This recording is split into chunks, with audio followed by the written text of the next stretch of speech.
जय जगन्नाथ सांग मैंने स्वागत जनाऊँगी आउ एक नुआ मिनी ब्लॉग को जमीक पूर्व मिनी ब्लॉग रे मुझे प्रतिश्रुति देती कि माँ तुलसी कौन महात्म्य रही से विषय जनवाई। तो चलते जाना। तो पौराणिक कथा अनुसार वृंदा नामक एक अत्यंत पतिव्रता आउ विष्णुଙ୍କର परम भक्त स्त्री थिले। तांकर विवाह जलंधर नामक एक पराक्रमी असुर राजा सह होइथिला। वृंदांकर सतीत्व और पतिव्रता धर्म पर जलंधर को केही भी देवता कि मनुष्य हरई पार नथिले। तो समस्त देवता तांको हरईबार विफल हेउथिले। तेणु से माने भगवान विष्णुंकर साहाय्य मागिले। भगवान विष्णु जलंधर वध पाई निजे जलंधर रूप नहीं छल साहाय्य वृंदांकर पतिव्रता भंग करदेले। एथिरे जलंधर शक्ति समाप्त हो गला। आउ भगवान महादेव तांको वध करदेले।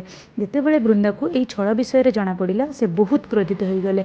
आउ भगवान विष्णु को शालग्राम हो जावाई अभिशाप देले। भगवान विष्णु से ही अभिशाप को स्वीकार भी कले। यही घटना तीन लोकर पूरा हाहाकार सृष्टि करदेला।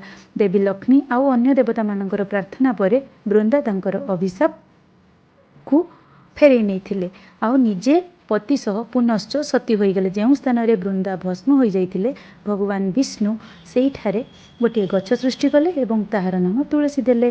भगवान विष्णु वृंदांकर त्याग और भक्ति रे प्रसन्न होई तांको वरदान देले। एबे ठारू तांको पूजा तुलसी रूप में कराजिबो। आउ ए मध्य कहिले कि भगवानकर विष्णुंकर जो शालग्राम स्वरूप सह तुलसी विवाह हेबो एवं बिना तुलसी रे भगवानकर पूजा केबे भी पूर्ण हबो नहीं।